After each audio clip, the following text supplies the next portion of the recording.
The single mom waitress ran into the wrong car, not knowing it belonged to the mafia boss. The neon sign of the Red Line Diner bled red into the puddles forming on the asphalt. It was 2 a.m., and Port Albion was drowning. The rain wasn't just falling, it was attacking the pavement, a relentless drumbeat against the roof of my '98 sedan. I shifted Noah's weight on my hip, 8 months old, and he was a solid, warm anchor in the cold, wet night. His head, smelling faintly of baby shampoo and milk, rested heavy in the crook of my neck. "Almost home, buddy," I whispered, pulling the collar of my thin jacket tighter. My apron, still damp with dishwater and smelling of fried onions, was bunched in my tote bag. "Hey, Harper, leaving so soon." My stomach clenched. "Gary, you've been at the counter for 3 hours, nursing one beer and staring." He was 3 bar stools of drunk, and now he was blocking the path to my car, his bulk silhouetted against the flickering red sign. "Shift's over, Gary. Good night." I tried to sound firm, tried to edge around him. The rain plastered his thinning hair to his scalp. Come on," he slurred, taking a step that cut me off. "Just one smile for your best customer. And who's this little guy you're holding out on me?" He reached a grimy hand toward Noah's face. I recoiled, pulling Noah so tight he let out a sleepy protest. "Don't touch him! Get out of my way!" "Feisty." He grinned, a wet, ugly sound. "I like feisty."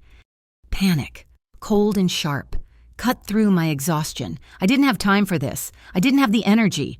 I ducked under his arm, fumbled with my keys, and jammed the right one into the driver's side door of my sedan. The lock clicked. I threw myself in. Simultaneously swinging Noah's carrier into the passenger seat, I'd buckle him in a block away. I just had to leave. Gary slammed his fist on my window. "You think you're better than me," he roared, his face distorted by the rain-streaked glass. My hands were shaking. I jammed the key into the ignition, and the old engine sputtered to life. Gary was still yelling, still pounding on the glass. I threw the car into reverse, my foot slipping on the wet pedal. I wasn't looking. I was just escaping. The sound was sickening. Not a loud crash, but a dull, expensive thud. A sound of metal folding where it absolutely shouldn't. I slammed the brakes. My heart stopped. Gary, for his part, froze. I had hit something big. Slowly, I turned my head. Parked directly behind me, in the worst possible spot, with no lights on, was a car. No, not a car. It was a block of shadows. A vehicle so black its matte finish seemed to drink the neon light. A Maybach. And then, as if summoned by the impact, they appeared. One moment, it was just me, Gary, and the rain. The next, 4 men in identical black suits were standing there. They moved as one. Stepping out of the diner's adjacent alleyway, they were silent. They wore black ties, black shirts, and translucent earpieces that snaked into their collars. They fanned out, 2 moving toward my car, 2 flanking the Maybach. Gary, suddenly sober, vanished. He didn't run. He just evaporated into the night like a rat sensing an eagle. I was breathing too fast. Noah, startled by the jolt and my sudden stillness, began to fuss. "Oh, no," I whispered. My eyes darted to the alley Gary had just fled. The security camera, the one Mrs. Delaney had installed last year, was still there, but it was pointing straight up at the gutter. It wasn't broken. It had been moved. The rain hammered down, a sound like static, as if trying to wipe the whole scene clean. One of the men, the largest, tapped on my window with a single gloved knuckle. I rolled it down an inch. The smell of wet wool and something metallic, like ozone, filled my car. "Ma'am, you need to exit the vehicle." His voice was flat, no accent, no emotion. "I have my son," I stammered, my voice sounding thin. I didn't see it. It didn't have its lights on." "Please exit the vehicle." I unbuckled my seatbelt, my fingers feeling thick and useless. I got out, hoisting Noah, who was now beginning to cry in earnest. Sensing my panic, the dent in my rear bumper was catastrophic. The damage to the Maybach was almost invisible. A slight crimp in the chrome grille, a spiderweb crack in the headlight cover. But I knew I just knew. That spider web cost more than my entire car, more than my apartment, more than my life. I'm so sorry, I said, trying to shield Noah from the driving rain. I have insurance. I can call them right now. The man just stared at me. His eyes were blank. I looked at the Maybach's plate, New Jersey, NJV&T03. It meant nothing to me, but it felt heavy, like the numbers themselves had weight. I pulled out my phone. The screen was slick with rain. I found my insurance card in my wallet, dialed the 24-hour claims number. The automated voice was cheerful. I was put on hold. Tinny music played against the roar of the storm. I'm calling, I said to the man, holding the phone up as proof. He didn't react. After 5 minutes of hold music, the line clicked. We are experiencing higher than normal call volumes. The line went dead. I tried again, dropped. Please, I begged, my voice cracking. Noah was wailing now, his little body shaking with cold and fear. I don't know what to do. That's when the tow truck arrived. It screeched into the alley, its yellow emergency lights flashing, turning the raindrops into strobes of amber. The side of the truck read Tow Fast Recovery. I'd seen them around Port Albion, circling like vultures. A man in a greasy jumpsuit hopped out, a clipboard in hand. Got a call about a fender bender. Wow. He whistled, looking at the Maybach. That's a bad one. Gonna be an emergency surcharge for a high-value vehicle. And the weather. That's triple the standard fee. Gotta pay on site. Triple, I choked. I have insurance. They're supposed to cover, We don't bill insurance for on-site emergency calls. Sweetie, pay up, or we impound both. He named a number that made my knees buckle. It was more than 2 months' rent. It was my entire savings, and then some. I don't have that, I whispered, defeated. The rain was running down my face, mixing with tears I wouldn't let fall. Then I guess I'm taking the cars. No, you're not. The voice came from behind me. It was deep, calm, and carried easily over the storm, without ever rising to a shout. The back door of the Maybach opened. A man stepped out. He moved with an unhurried grace that seemed to push the rain away from him. He was tall, dressed in a perfectly tailored charcoal gray suit, no overcoat. The rain didn't seem to dare touch him. He looked from the tow truck driver to me, and his eyes, gray as the storm-tossed Atlantic, were utterly calm. He looked like he was about to check the stock market, not stand in a ruined alley. This must be the owner. This was Enzo Lombardi. He walked past me, stopping in front of the tow truck driver, who suddenly looked small and shabby. Enzo Lombardi said only 2 words. I'll handle this. He didn't look at the tow truck driver again. He looked at one of his own men, the one who had spoken to me. Pay him. The bodyguard produced a thick money clip. The tow truck driver's eyes went wide. Wait, Enzo said. His voice was soft, but it stopped the driver's hand mid-reach. You'll provide a receipt, itemized, for the emergency on-site fee. You will note the time, this location, your name, and the names of everyone present. The driver's bravado evaporated. We don't usually, You will. It wasn't a suggestion. The driver, sweating now despite the cold, scribbled frantically on his clipboard, tore off the sheet, and handed it over with a trembling hand. The bodyguard gave him the cash. The driver scrambled back into his truck and sped out of the alley as if the devil were on his bumper. The silence that returned was heavier than before. Then, Enzo Lombardi turned to me. His gaze was intense, analytical, but not unkind. It was just assessing. Are you injured? He asked. His voice was a low rumble. I shook my head, clutching Noah tighter. No, we're fine. I am so sorry. I swear I didn't see you. My insurance, I'll call them again. I'll pay for the damage. I promise. I can do payments. Is the child, he said, his eyes flicking to Noah. All right. Yes, he's just scared and cold. We need to go. I started to back away, toward my car, desperate to leave, to pretend this night never happened. I'll give you my number, my information. Just as I said it, headlights cut through the rain, blue and red strobes painting the brick walls, a Port Albion urban patrol car. It slid to a stop, blocking the alley exit. A single officer got out, his rain slicker squeaking.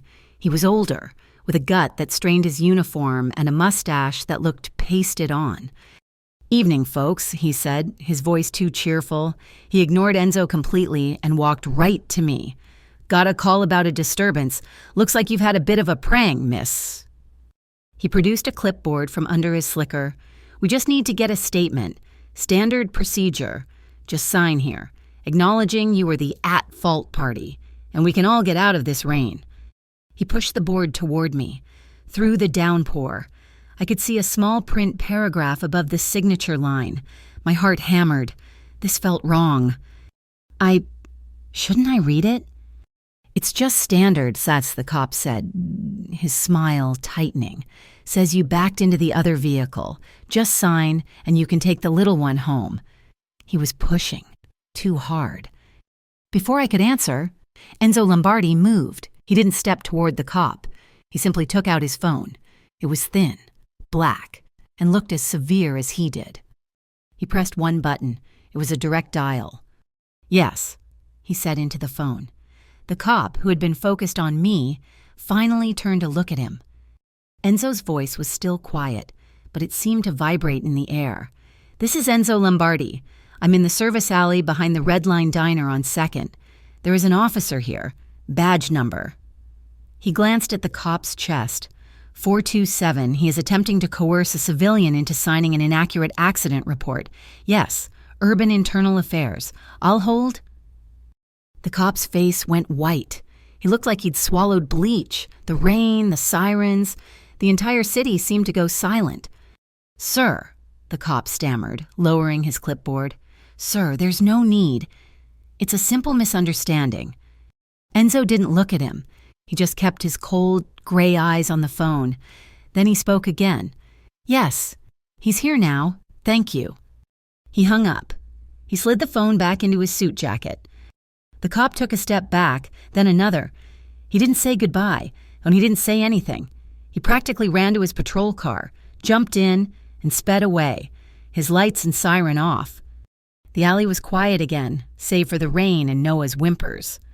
Enzo Lombardi stood there, a statue in a bespoke suit, watching the taillights disappear. Then, very slowly, he turned his head and looked right at me. He didn't say a word. He just watched me, and I knew, in that single, weighted moment, that my life had just collided with something far bigger and far more dangerous than a matte black Maybach. The next morning, the rain had stopped, but the sky was the color of a fresh bruise, heavy and low. I'd gotten maybe 2 hours of sleep, bolt upright in my armchair, with Noah asleep in his crib beside me. I'd spent the night replaying the sound of the officer's tires squealing on the wet pavement, the flat, dead look in the bodyguard's eyes, and the absolute terrifying calm of Enzo Lombardi. My phone buzzed on the kitchen counter. An email. The subject line was North Coast Insurance Claim Update, Urgent. My stomach hollowed out. I opened it. "Dear Miss Quinn, we have received a report regarding incident NJ945. Our initial findings, based on evidence provided by Port Albion Urban Patrol and third-party recovery services, indicate you fled the scene of an at-fault collision. Please be advised that fleeing the scene invalidates your policy coverage for this incident." Fled the scene. I was there for 20 minutes. I was there when the cop showed up. My hands started to shake. I scrolled down. There were attachments, 4 photos, my car, its rear end crumpled, the Maybach. But the angles were wrong. They were taken from low, from the side, making it look like my car was halfway out of the alley, angled to leave. The Maybach looked like it was properly parked. The tow truck was in one shot, but the cop car wasn't. The neon light of the diner was just a faint, distant glow. They had lied. They had doctored the evidence. I felt sick. I was 23 years old. My savings account held exactly $212, and a ghost in a gray suit had just watched a cop fabricate a police report about me. I had to work.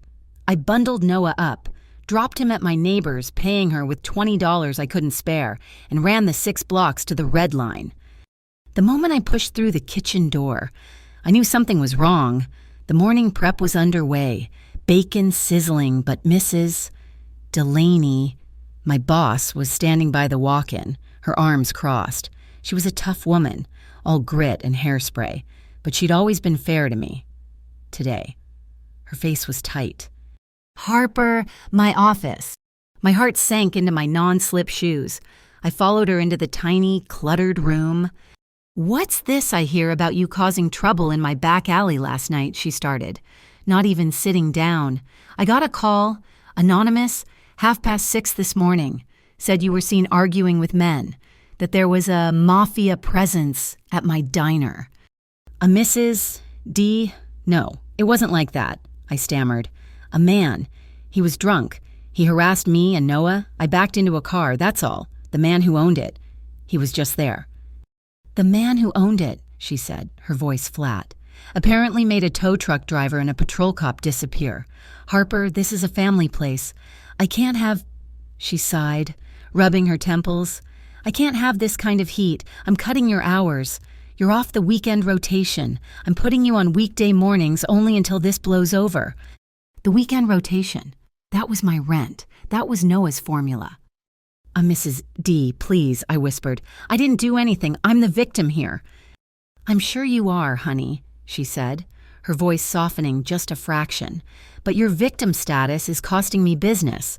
The call said if you were still here, they'd start leaving reviews, bad ones, about sanitation, about safety.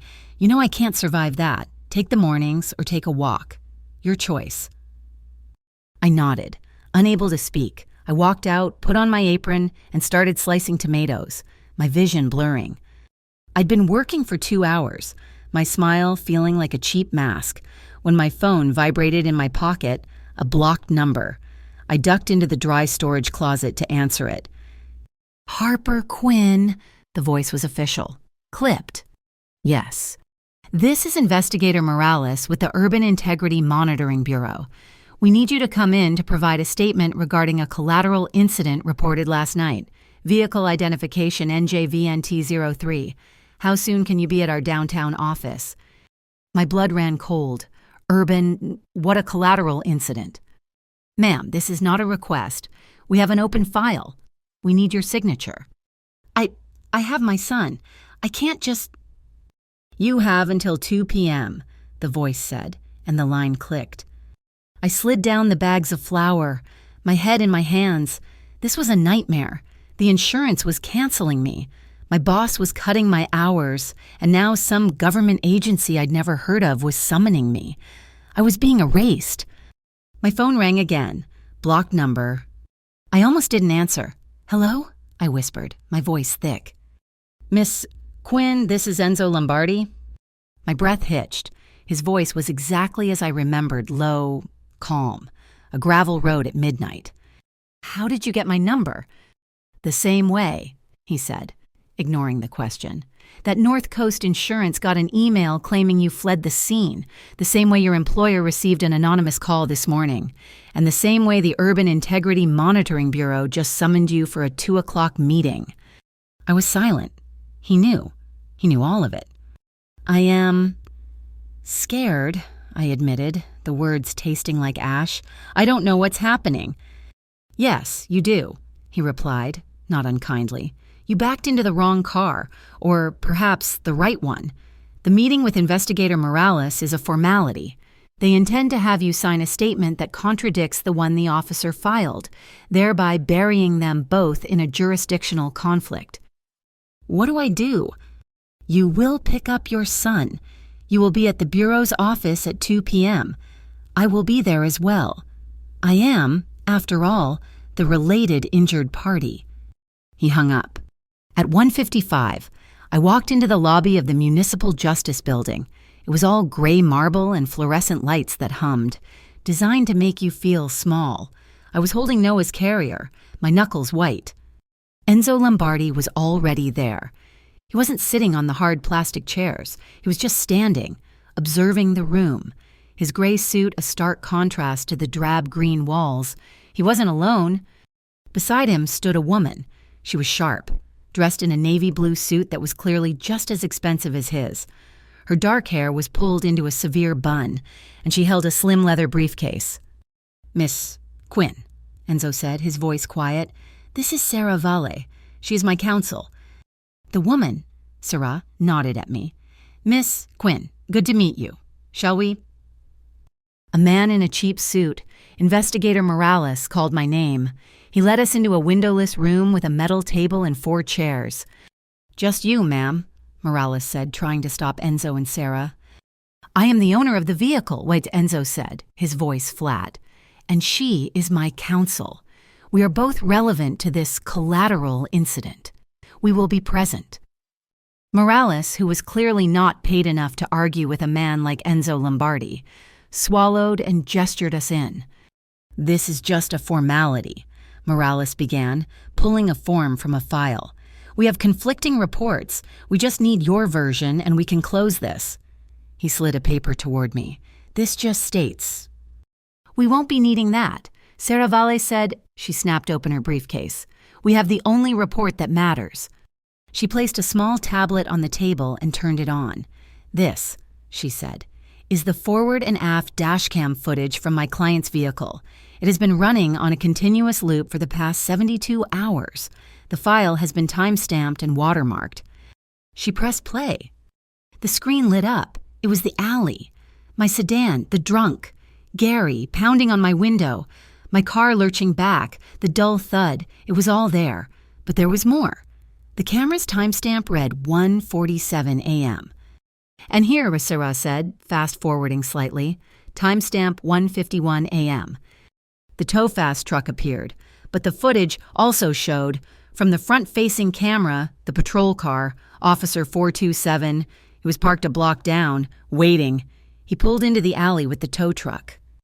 "And this," Sarah said, her voice cutting, "is the critical part." She zoomed in. The tow truck driver got out. The cop got out. They met between the two vehicles. The tow truck driver passed the cop a small, thick, white envelope. The cop pocketed it. Then he walked over to my car. Investigator Morales had gone pale. "That footage," Sarah said, "proves Tow-Fast was on site as part of a predatory and prearranged action. It proves Officer 427 accepted a bribe, and it proves he subsequently attempted to coerce Miss Quinn into signing a false statement." Morales sputtered. This could be doctored. This involves a municipal employee. This might even fall under the purview of the Tri-State Organized Crime Commission, the TOCC. We'd have to seize that as evidence." He was bluffing, badly. Enzo Lombardi, who had been silent, leaned forward just an inch. The movement sucked the air out of the room. He looked at Morales, and his voice was so cold it burned. "You should use the correct word. Investigator. Jurisdiction. The TOCC has none here. And you have none over this footage. My attorney will be happy to provide a copy to Internal Affairs, to the district attorney, and to the press. Should you or North Coast Insurance attempt to lose this file, are we clear?" Morales didn't breathe. He just nodded. Sarah slid a new, clean piece of paper across the table. "This is Miss Quinn's statement. It is accurate. She will sign it. You will stamp it, and we will be leaving." I read it. It was exactly what happened. In 3 short, clear paragraphs, I picked up the cheap plastic pen, my hand still shaking, and signed Harper Quinn at the bottom. My eyes kept flicking to Noah. He was sleeping in his carrier on the chair beside me, oblivious. Enzo's hand moved. He placed something on the table next to the carrier. It was a sealed, travel-sized packet of baby wipes, the expensive, Warmable kind, and next to it a small, 4-ounce, pre-mixed bottle of travel formula, the brand I used. I stared at them. How could he possibly? I looked up at him, but he wasn't looking at me. He was watching Morales stamp my paper, his expression as unreadable as stone. Sarah packed her tablet. We stood up. We walked out. Not one person said goodbye. We were in the elevator, the 3 of us and Noah, descending in absolute silence. When the doors opened to the lobby, Sarah Valle nodded once to Enzo, then to me. "Miss Quinn." She turned and walked out the front doors, her heels clicking on the marble. Enzo gestured toward the parking garage. "I'll take you to your car." "You don't have to," I said, my voice small. "Yes, I do." We walked to a black sedan, not the Maybach, but just as anonymous and expensive. One of his silent men was driving. Enzo held the back door for me, and I slid in with Noah's carrier. The car pulled smoothly into the gray afternoon traffic. "The insurance company, my boss," I said, looking out the window. "That was all. Because of you." "No," he said, from the other side of the back seat. "It was because of them. You just got caught in the middle." "Who is them?" "Toe fast is a tentacle," he said, his voice a low monotone, as if discussing the weather. "It's part of a network my organization opposes. They call it Harborgate. They skim from port fees, shipping insurance, container manifests. They use tow trucks and bad cops to bully the little fish. They use anonymous calls and insurance fraud to silence anyone who makes noise. You made noise." I looked at him, really looked at him. The perfect suit, the calm, powerful hands, the eyes that had seen too much. "You're a criminal," I whispered. He didn't deny it. "I'm a businessman. They are thieves. There is a difference." "I can't be a part of this," I said, panic rising in my throat again. "I have a son. I just want to be left alone. I'll pay for the headlight. I'll disappear." The car stopped at the corner of my street. The driver didn't turn to look at us. Enzo turned his head. His gray eyes met mine. They were not cold now. They were something else. Heavy. "You can't," he said. "You're in their file now. You are a loose end. Disappearing is what they want." "So what do?" I pleaded. "You let me finish what you started," he said. He looked at Noah, still sleeping peacefully. "Allowing me to protect you. Miss Quinn is also protecting every other person at the Red Line. Every driver in this city they prey on. They only win when good people run." He opened his door. "You'll find your hours at the diner have been restored, and your insurance claim has been corrected." He got out of the car and closed the door, leaving me alone in the silence with my son, and the impossible choice he had just laid at my feet. He was right. When I went in for my next shift, Mrs. Delaney caught me by the coffee station. She wouldn't quite meet my eyes. "So, Harper," she said, polishing a cup that was already clean. "About those hours, I might have overreacted. We're heading into the convention season. I need my best girl on weekends. You're back on?" Just like that, my insurance sent a follow-up email, a processing error. Clerical oversight. "Your claim has been reopened and validated." It felt good for about 5 seconds, then the chill set in. One phone call from Enzo Lombardi, and the world reshuffled itself to suit him. It wasn't protection. It was power, and I was standing in its shadow. The diner itself felt wrong. The regulars, the old-timers who nursed coffee for hours, the local mailmen, the mechanics from the shop on the corner, they still came in, but they didn't sit in my section. Stan, who usually told me a bad joke every morning, just nodded at me from the counter and had Miguel refill his cup. I was marked. I was the girl who brought trouble, the girl who had a connection to that kind of man. Then the video surfaced. Miguel, my coworker, showed it to me on his phone, his face pale. "Harper, you gotta see this. It's all over the Port Albion community boards." It was grainy, dark, clearly filmed on a phone from across the street. It was edited, cut to pieces. It showed Gary menacing me. It showed my car slamming into the Maybach, and then it cut, it skipped the cop, it skipped the tow truck, it spliced directly to Enzo Lombardi stepping out of his car, his 4 men fanning out like shadows. It showed me, frantic, talking to him. Then it cut to black. The caption read, "Port Albion's new power couple, Red Line diner waitress Harper Quinn, seen colluding with Lombardi, businessmen after staged accident." Colluding, staged. "They're painting me as one of them," I whispered, my hands going cold. "It's just talk, Harp," Miguel said, but he looked scared. "Just lay low." I couldn't lay low. I had Noah. Laying low wasn't an option. The real blow came 2 days later. I was home, on my day off. Noah was on his playmat, batting at a yellow giraffe. A knock came, hard and official, not a neighbor's knock. I looked through the peephole. 2 women in drab business suits. My stomach dissolved. I opened the door, holding it narrow. "Harper Quinn," the older one asked.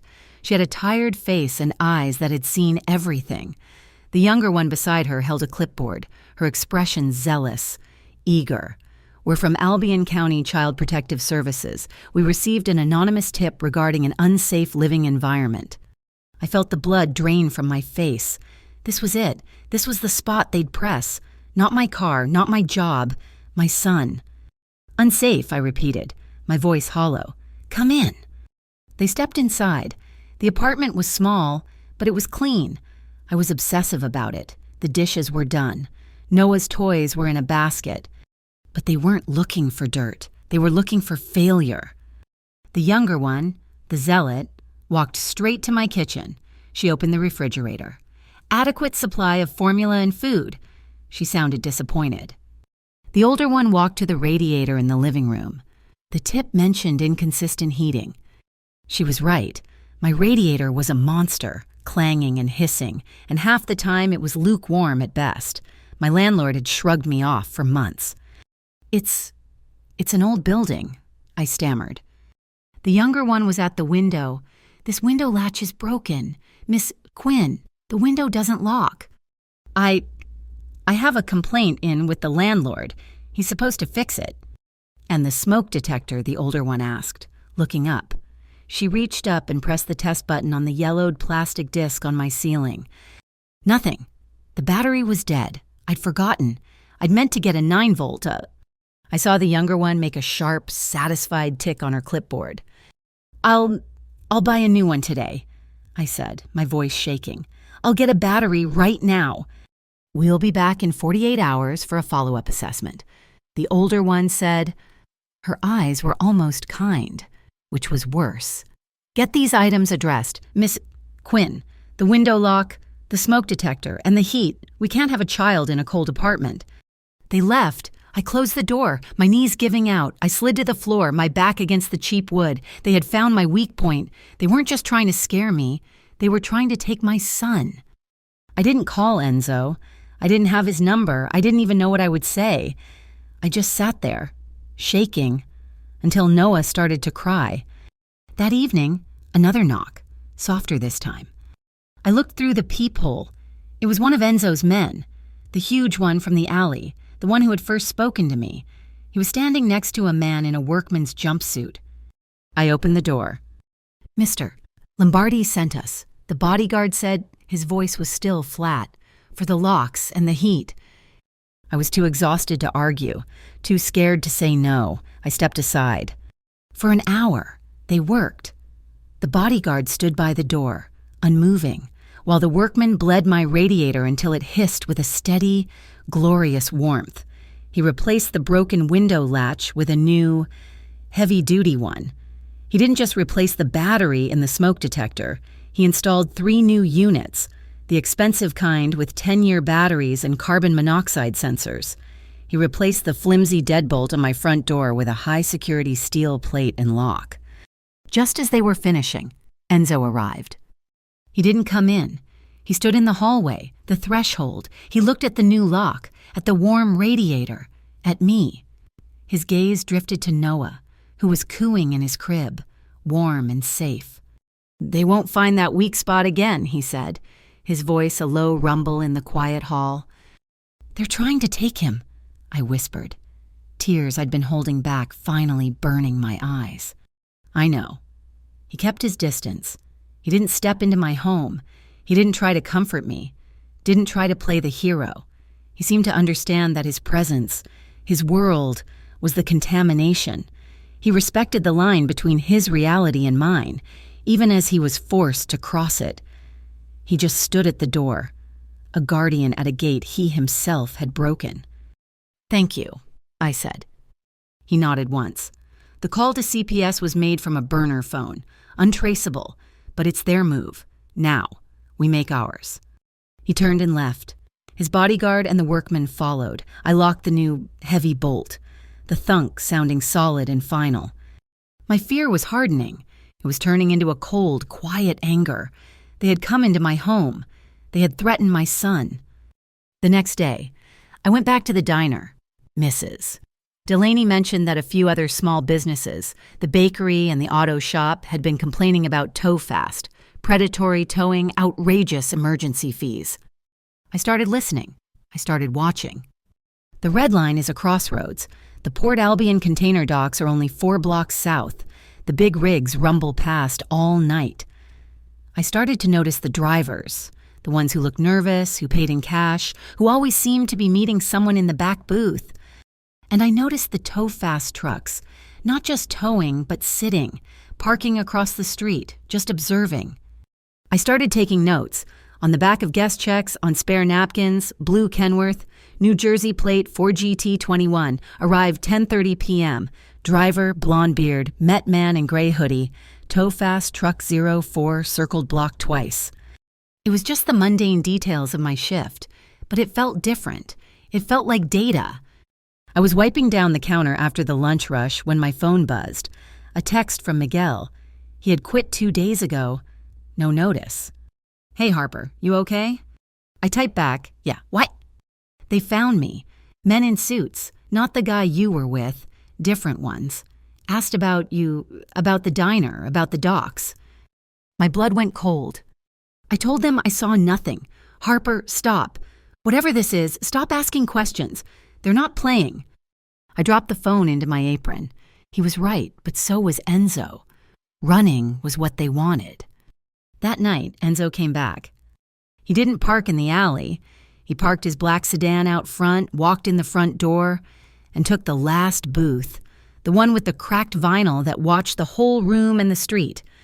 I walked over, the coffee pot in my hand was steady. Just coffee, he said, black. He wasn't wearing his watch, the expensive one. His wrists were bare. It made him look less like a boss and more like a fighter. I poured. He watched me. You're watching the trucks, he said. It wasn't a question. I'm noticing patterns. It's a dangerous pattern. He pulled something from his pocket and slid it across the table. It was a keychain, simple and black. It's a panic alarm. Press it twice. My men will be here in under 90 seconds. They are always within 2 blocks of you or Noah. He slid a business card with it. No name. Just a number. This is the Atlantic Metropolitan Guardian Unit, AMGU. Economic crimes. If you press that alarm and I don't show up. If you can't get to me, you call this number. You ask for Director Thorne. You tell him you have the Harbor Gate data. And what data is that? The notes you're taking? He said, don't go to the docks yourself. Harper, ever. He took a sip of his coffee. He left a $20 bill for the $2 cup and stood up. He walked out, his shoulders broad under the suit. I watched him go, then pocketed the keychain and the card. He came back the next night, same booth, same order. He didn't speak, he just sat for a half an hour, a silent, steady presence in the corner of my diner. He was a promise and a threat, all in one. He was watching me, and he was watching for me, and I kept writing down the plates. He was in the booth every night, 9 p.m. until I clocked out at 2. He'd drink 1 cup of black coffee, read financial papers that looked alien on the Formica tabletop, and just watch. The diner's low-level hum seemed to bend around him. He was a black hole in the corner, absorbing the light, the noise, the attention. My regulars learned to ignore him. I just learned to breathe through it. But the protection, the power, it was a tightening net. I was safer, and I was more trapped than I had ever been. The third night of his vigil, my phone buzzed in my apron. It wasn't him. It was a number I hadn't seen in almost a year, a number I prayed every night I'd never see again. Travis. The message was short. Heard you got a rich boyfriend now. My boy shouldn't be living in that dump. Send me $500, or maybe I come get him myself. My blood didn't just run cold. It froze. The video, the whispers, it had reached him. Travis Cole, the father of my son, a man who hadn't seen Noah since he was 3 weeks old, a man who owed money to the Iron Wraiths, A motorcycle club that wasn't just weekend riders. They were the real, terrifying deal. And he was using my son, his son, as a payday. I walked to the booth. My hands were shaking so badly I almost dropped the coffee pot. I set it down on the table, harder than I meant to. Enzo looked up from his papers. His eyes, those flat, gray, assessing eyes, focused on my face. "He found me," I whispered. My voice was a thread. "Who?" "Noah's father." I slid the phone across the table. He read the text. His expression didn't change, but the air around him dropped 10 degrees. He slid the phone back. "Tell me," he said. It wasn't a question. And so, in the quiet corner of a greasy spoon diner at midnight, I confessed. I told him about Travis, about the charm that had faded into cheap beer and cocaine, about the debts, about the day he left, and the last thing he said to me. "That kid's gonna be worth something to me one day. Harper, count on it." I told him about the Iron Wraiths, about the late-night calls demanding money I didn't have, about the fear that had been my constant companion long before Enzo Lombardi ever entered my life. He'll threaten to take Noah," I said, my voice breaking. "Not because he wants him, but because he knows I'll pay anything to keep him away." Enzo was silent for a long time. He watched me, his gaze unblinking. He slid out of the booth. "Your shift is over. I'm walking you home." It wasn't a request. I grabbed my bag, clocked out, and we stepped into the humid New Jersey night. His bodyguard was parked across the street, but he waved him off. Tonight, he walked alone. We walked the 4 blocks to my apartment in silence. The city noise, the distant sirens, the hum of traffic, all seemed to fade. There was only the sound of his expensive leather shoes on the cracked pavement next to my worn-out sneakers. We reached my apartment building, that drab brownstone with the new, heavy lock on the front door. We stood in the dim, flickering light of the entryway. "I can handle this," I said, trying to sound strong. "I've handled him before." "He's a scavenger," Enzo said, his voice low. "He smells a new predator. He wants his piece. He will not stop." "So what do?" I demanded, the fear and anger finally boiling over. "Trade one monster for another, that's my life. Isn't it? I came here to get away from men like him. And I ran right into you. You're the kind of man my mother told me to run from. Enzo, you're danger." He didn't flinch. He just watched me, his expression softening into something I couldn't name. It wasn't pity. It was recognition. "There are different kinds of danger. Harper," he said, his voice a gravelly rumble. "And some hands get dirty pulling people out of the mud." He turned his back to me slightly. Standing under the buzzing, fluorescent tube, he reached up, his hand going to the collar of his suit jacket. He pulled the gray wool aside, then the collar of his crisp white shirt. There, just below his collarbone, disappearing down his back, was a scar. It was old, white and puckered, a long, ugly line that spoke of a pain I couldn't imagine.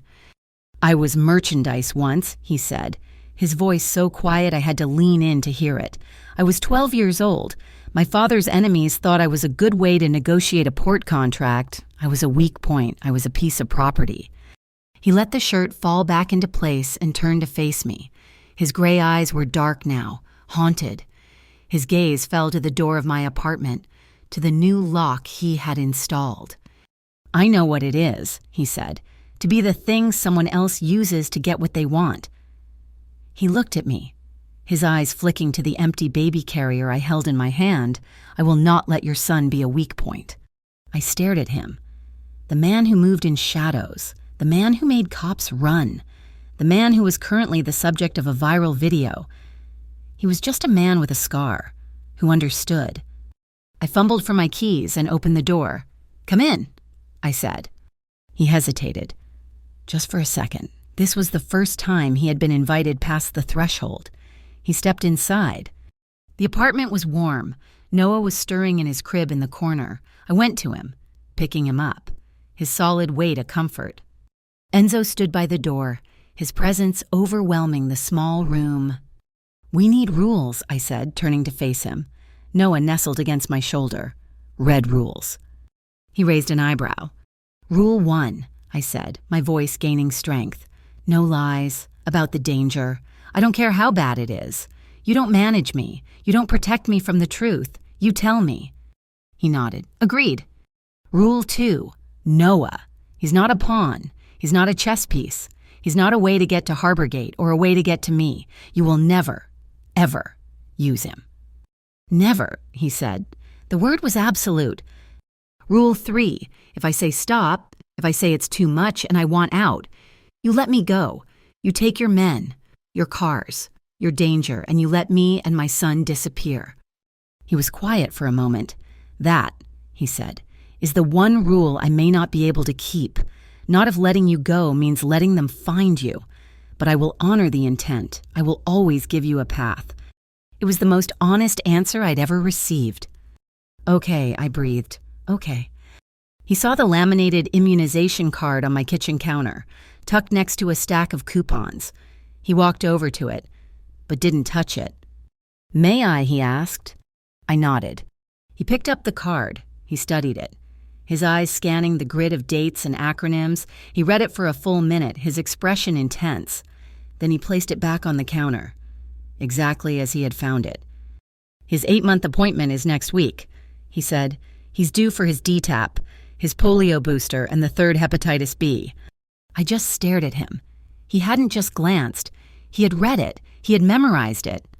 This man, who ran some unknown, shadowy enterprise, had just recited my son's vaccination schedule from memory.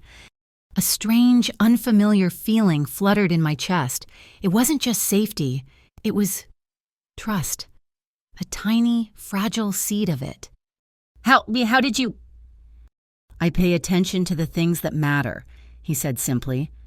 He was still standing by the counter. I had moved to the refrigerator to get a bottle for Noah. The apartment was silent, save for the hum of the fridge and Noah's soft breathing.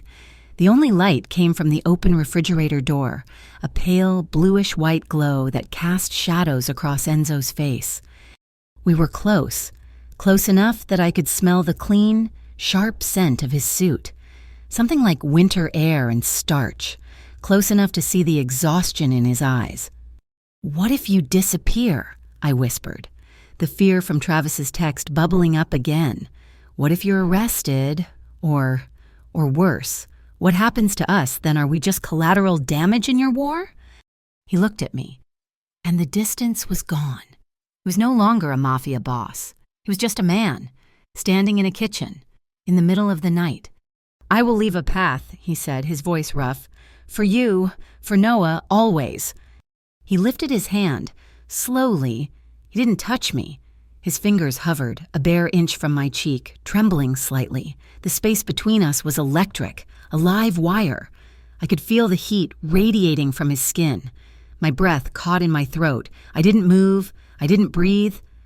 I just watched his eyes, which were no longer gray, but a dark, stormy ocean, focused entirely on my mouth. When you say I can, he whispered, and the sound seemed to vibrate through my whole body.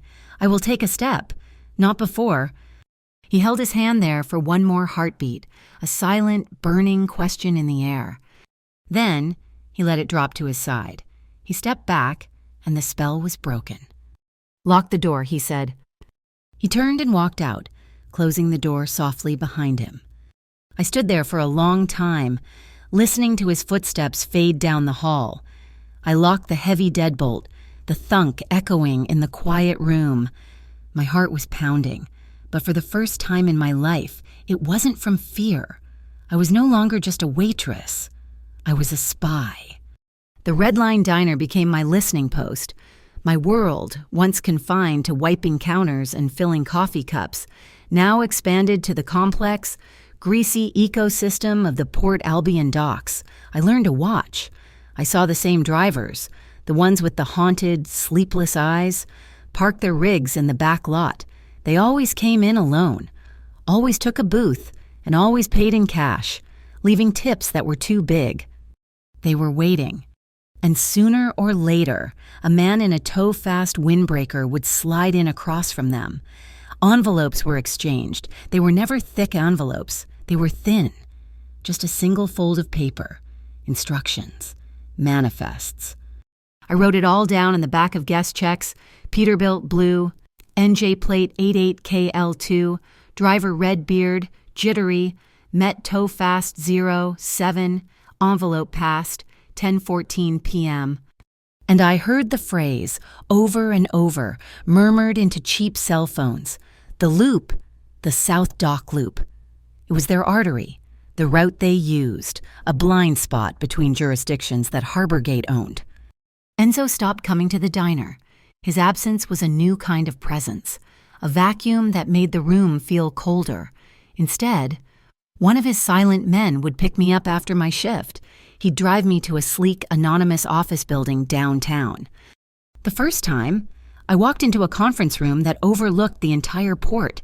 The container cranes lit up like metal dinosaurs.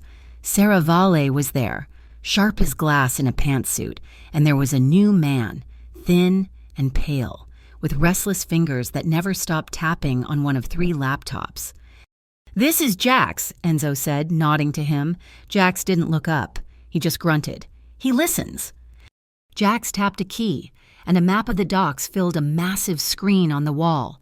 "Harborgate isn't just skimming," Jax said, his voice fast, buzzing with caffeine. "It's an insurance swap. Classic, but clean." He pointed. "Here, the South Dock Loop. Every third night, a high-value container moves through. Electronics, pharmaceuticals, untaxed liquor, and every time, a tow-fast truck stages an accident at this intersection." Sarah took over, her voice cutting. "The accident blocks patrol cars for exactly 12 minutes. In that time, a Harborgate's truck, identical to the official carrier, pulls into a warehouse. They swap the full container for an identical empty one. The truck with the empty container disappears hijacked, driven into the river, whatever. Harborgate claims total insurance loss on the full container, which they already have. They get paid twice." "Your notes, Harper," Enzo said, his gaze fixed on the map. "They gave us the schedule. Your driver, Redbeard, is their main mule." "So you stop him," I said. "We stopped the entire network," Enzo replied. "We need the truck, the driver, the full container, and the buyers, all in one place. We need to catch them during the swap." My role was changing. I wasn't just eyes. I was becoming a participant. My training began. I was a mother, not a soldier, but I was learning. One of Enzo's men, the one who always drove, took me to an abandoned parking lot by the old ferry terminal. He didn't speak. He just gestured for me to get in the driver's seat of my own beat-up sedan. For 2 hours, I practiced. He taught me to slam the gas and the brake, to feel the weight of the car as it slid. He taught me how to do a J-turn, that screeching spin I'd only seen in movies, until I could do it without thinking. I learned to drive in reverse, fast, using only the mirrors. I was terrified, but the fear was better than the helplessness I'd felt in the alley. At home, my prep was different. I packed a go bag for Noah, diapers, formula, wipes, 2 warm sleepers, a small first aid kit, and his favorite plush giraffe. I bought a new baby carrier, a front pack, and I practiced. I timed myself, scooping him up, settling him against my chest, clicking the 3 buckles, pulling the straps tight, 12 seconds, 10 seconds, 8 seconds. I checked the child safety seat in my sedan, the one I'd bought secondhand. I yanked the straps, pulling until they bit into my hands. Rock solid. The night it happened, I was exhausted. I'd worked a double, and Noah was fussy. I finally got him to sleep in his crib around 2 a.m. I collapsed into my armchair, not even bothering to change out of my uniform. I woke to a sound, a faint scrape. My body went cold. It wasn't the deadbolt. The steel one Enzo had installed was silent. This was from the living room window, the one the CPS worker had pointed out, the one Enzo's man had fixed. A pop, the sound of the latch giving way. I didn't breathe. I didn't think. I moved. My body was pure, cold instinct. I scooped Noah from his crib. He was warm, limp with sleep, and didn't make a sound. I didn't go for the door. I didn't go for the go bag. I went to the broom closet. I backed into the tiny, dark space, pulling the door almost shut. It smelled of bleach and old wood. I held Noah against my chest, my hand clamped over his mouth, my heart pounding so loud I was sure they could hear it. A thud. Someone landed lightly on the floor of my living room. Silence, then soft footsteps. My free hand fumbled in the pocket of my jeans, the keychain, the panic alarm. My fingers were numb, thick. I found the button. I pressed it twice. A sound exploded from my hand, a piercing digital shriek, loud enough to wake the dead. The footsteps stopped, a low, vicious curse, scrambling, a thud as the intruder launched back out the window. Silence. My own breathing, ragged and raw. Noah, shocked awake by the noise, let out a terrified wail. I burst out of the closet just as a new sound began, a pounding that shook the entire apartment. Not a knock, a fist. "Harper, open this door, it's me." Enzo. I stumbled to the door, my fingers fumbling with the deadbolt. I ripped it open. He was there, his face a mask of cold fury. His suit jacket rumpled, his silent bodyguard was right behind him, gun drawn. Enzo swept past me, his eyes taking in the room, the open, broken window. He saw me, shaking, clutching my wailing son. The look on his face wasn't one of concern, it was one of pure, unadulterated murder. He made a call. His voice was a low growl, barely human. A steel frame, a steel door. An hour ago. I don't care. Get it done. He turned to me. He's gone. He walked to the broken window and stood there, a sentinel, blocking the violation with his own body. He didn't speak again until, at nearly 4 a.m, a van arrived with welders. They installed a door that looked like it belonged on a bank vault. When they left, the apartment was silent again, but I couldn't sleep. The adrenaline was a poison. I was shaking, the terror replaced by a bone-deep tremor. I went to the kitchen. I had to do something with my hands. I pulled out flour, sugar, eggs. I would bake. I would do something normal. Enzo was still there, and he hadn't left. His jacket was off, draped over my kitchen chair. His sleeves were rolled up, showing thick, powerful forearms. He was on the phone, his voice a low, angry murmur of Italian. He hung up and walked into the kitchen. The air was warm from the oven, smelling of vanilla. He saw me. My hands were covered in flour, but I was gripping the counter so hard my knuckles were white, the shaking visible. He stepped in close, behind me. I froze. He reached out his large, warm hand and covered the back of mine on the counter. His touch was electric, a current that went straight through me. "You're safe," he whispered. His voice was rough. I let out a breath I didn't know I was holding. I leaned back, just a fraction, my head brushing the solid wall of his chest. I looked up at him, over my shoulder. His eyes were dark. The promise from that night when you say I can was burning in them. I gave a small, shaky nod. He turned me then, slowly, deliberately. His hands moved from the counter to my waist, pulling me away from the safety of my baking. He studied my face, his expression intense, giving me one last chance to run. I didn't. He lowered his head.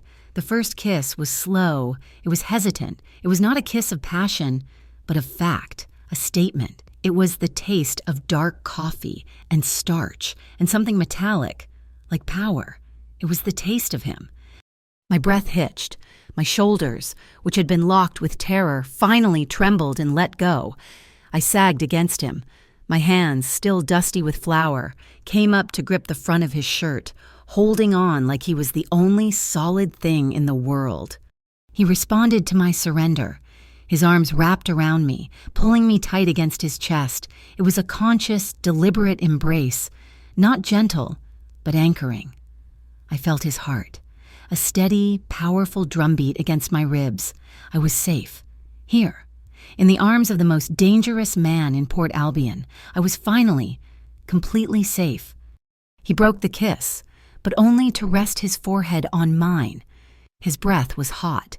"Harper," he murmured. It wasn't a question, it was a confirmation. "Yes," I whispered back. My voice was broken. "Yes." His mouth found mine again, and this time there was no hesitation. It was a kiss of possession, a claiming.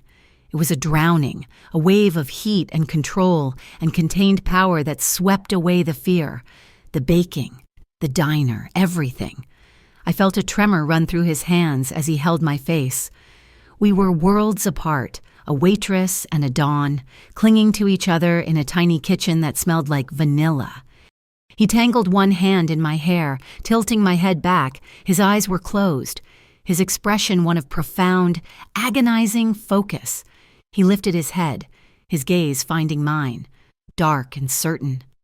He took my hand, the clean one, and led me from the warm blue light of the kitchen. He didn't pull. He guided. We stopped at my bedroom door. He paused, his eyes asking the final question. I nodded. We stepped inside, and he quietly, deliberately, closed the door, shutting out the world. The next morning, it was as if it never happened. He was gone before I woke up. I got Noah to the sitter and went to the diner. The steel door on my apartment was the only proof. At 9 p.m., he walked in. He took his booth. I walked over, the coffee pot in my hand. He was my customer. I was his waitress. I poured his coffee. "Don't make promises you can't keep," I said, my voice low, for his ears only. I wasn't just talking about us. I was talking about Harborgate, about Travis, about everything. He looked up at me. The memory of the night was a fire in his eyes, but his face was that familiar mask. "I promise little." "Harper," he said, his voice a low rumble. "I do much." He slid a napkin across the table. On it, drawn in pen, was a simple map, a loop with an X. "Tonight," he said, "the South Dock Loop. Jack's found the manifest. Redbeard is moving a full container. We're going to use their own tow truck as bait, and you are going to be the one who sets the trap." The plan was set for that night, but Harborgate moved faster. It was Saturday morning, my one day to feel normal. I was at the Riverbend Farmers Market, the one place in Port Albion that felt clean. The air smelled like apples and basil, not diesel and salt. Noah was in his stroller, his eyes wide, mesmerized by the colors, the shouting vendors, the sunlight. I was buying tomatoes from a vendor I knew, feeling the simple, honest weight of them in my hand. Then the shadows fell. Miss Harper Quinn. Two men. They weren't Enzos. They weren't cops.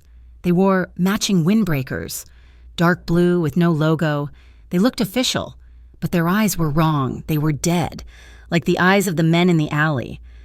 "Yes?" "We're from the Port Authority, supplemental inspection team. We need you to come with us for some quick questioning about the Harborgate incident." My blood turned to ice. They were using the name. They weren't hiding. I'm busy with my son." I gripped the stroller. "It won't take long," the first man said. He smiled, but it was just a movement of his mouth. He put a hand on my arm. His grip was steel. The other man moved to the stroller. "We'll take the boy, too. Keep him comfortable." That was it. The world went red. I didn't scream. I acted, my training, my fear, my rage, it all focused into one sharp point. I grabbed the wooden crate of tomatoes I'd been inspecting and heaved it, two-handed, into the first man's chest. He grunted, stumbling back into a pyramid of jam jars, which shattered. "Run!" I screamed. Not at anyone, just at the world.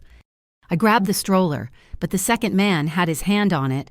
I slammed my heel onto his instep. He roared. I shoved the stroller hard into the crowd. People scattered. I saw it, a dark green delivery van, Riverbend Veggies. The side door was open. The driver was 3 stalls down, arguing about carrots. The keys were in the ignition. I scooped Noah from the stroller. 8 seconds. That's what I'd practiced.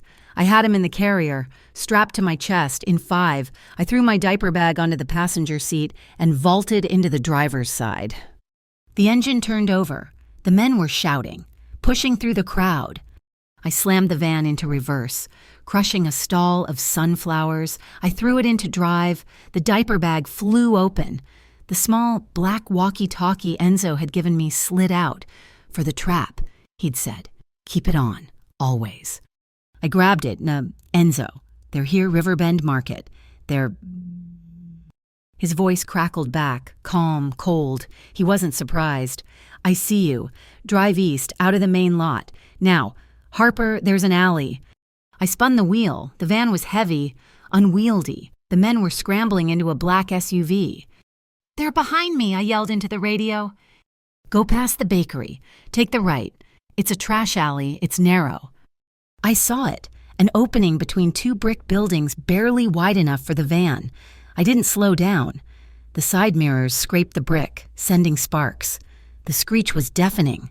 Noah, strapped tight to my chest, was silent, his eyes wide with shock. "Good, keep going," Enzo's voice said, a lifeline in my ear. "They're not following in the SUV. It's too big. Wait." A pause. "They're splitting up, one on foot, and... Damn it, a new player." I burst out of the alley onto a side street. What new player? A yellow tow truck, Towfast logo on the side, came screaming around the corner, cutting me off. It wasn't trying to stop me. It was trying to hit me. I spun the wheel, driving onto the sidewalk. Pedestrians scattered. "He's blocking the street," Enzo said. "You can't go forward. You have to go back, through the alley you just left." "I can. He's right behind me." "Yes, you can. The parking lot. Remember the parking lot? Harper." The Towfast truck was coming at me, heavy and fast. The black SUV was at the other end of the street, blocking the exit. I was trapped. No, I was in a parking lot, a dead-end alley. This was the move. I slammed on the brakes. The van shimmied. The tow truck, expecting me to run, kept coming. I threw the van into reverse. Stomping on the accelerator, I drove backwards, fast, for 50 feet, then cranked the wheel, just like he'd taught me. The J-turn. The van screamed in protest. Rubber burned. The world spun in a blur of brick and sky. For one terrifying second, I was sideways, looking right at the shocked driver of the tow truck. Then the van finished its turn, facing the way I'd come. I slammed the gas. I shot past the tow truck. I was aimed at the narrow alley again. I didn't slow. I hit a stack of plastic recycling bins at the mouth of the alley. The thud and crash was enormous.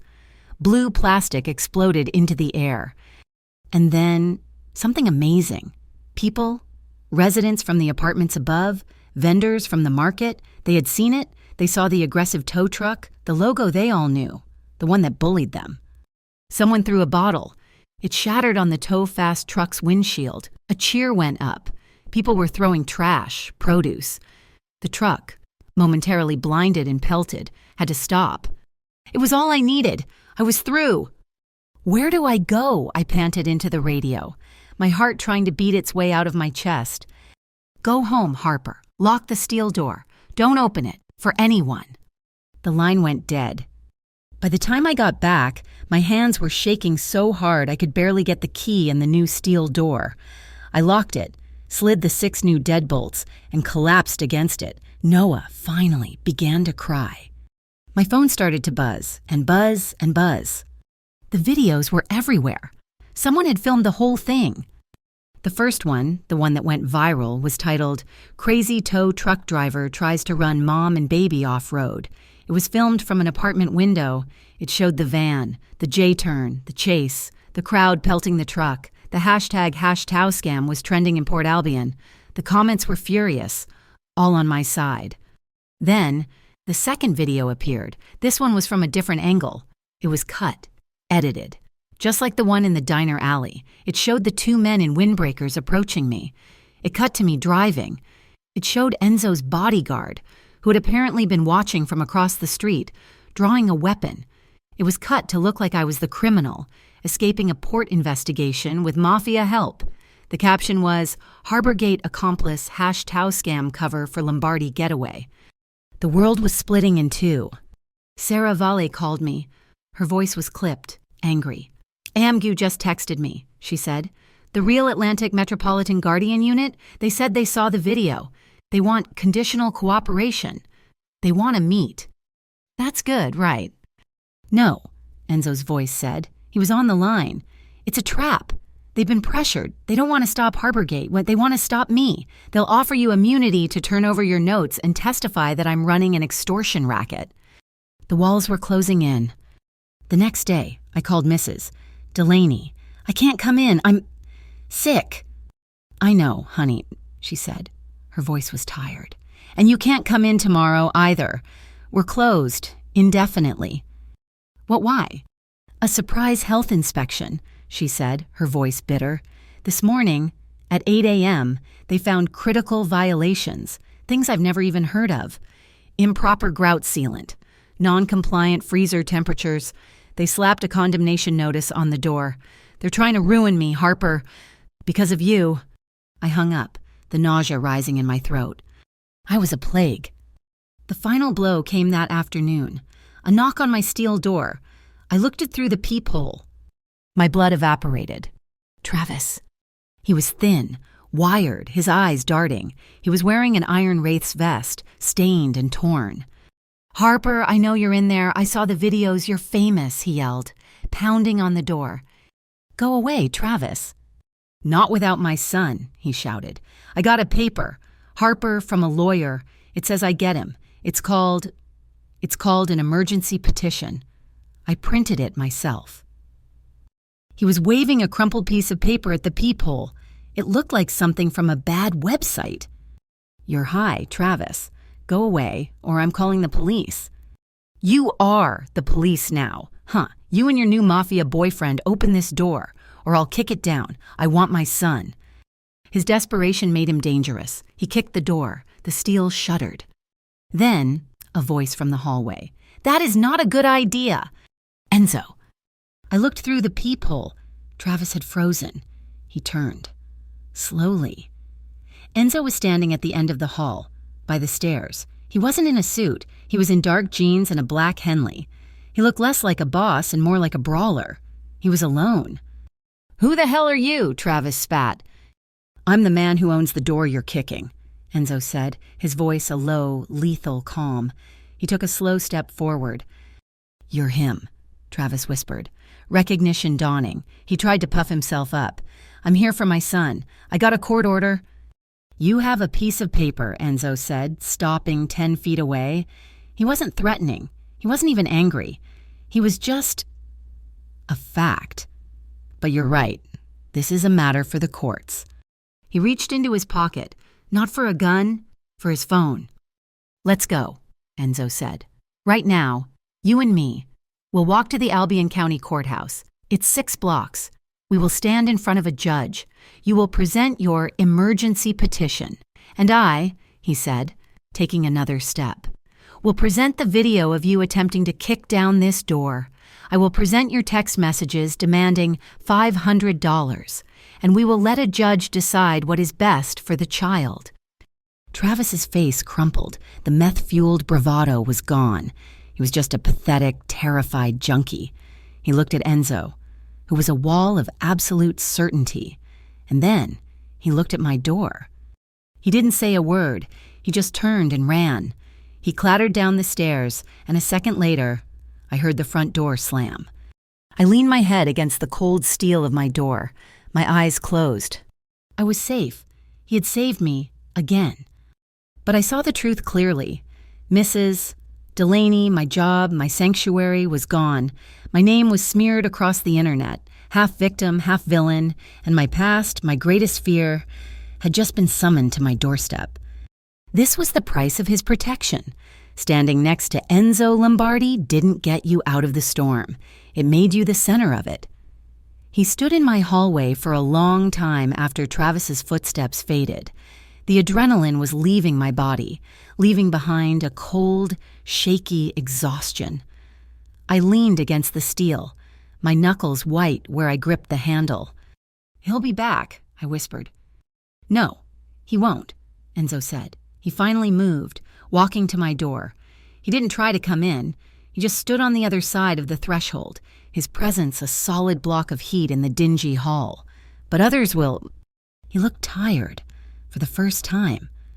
I saw the lines of exhaustion around his eyes, the heavy weight on his shoulders. This was costing him too. "Sarah has a place," and he said, his voice low, "meant only for me. Upstate, it's quiet. You and Noah could be there in 2 hours. You could wait until this is done." I looked at him. The old Harper, the one from 2 weeks ago, would have jumped at the chance. She would have packed her go-bag, grabbed her son, and run without looking back. But the old Harper had been run over. In her place was someone new, someone who had faced down a CPS investigator, a drunk and a junkie, and was still standing, someone who had learned to spin a van in a J-turn with a baby strapped to her chest. "No," I said. My voice was quiet, but it was as solid as the steel door between us. He looked surprised. "No more running.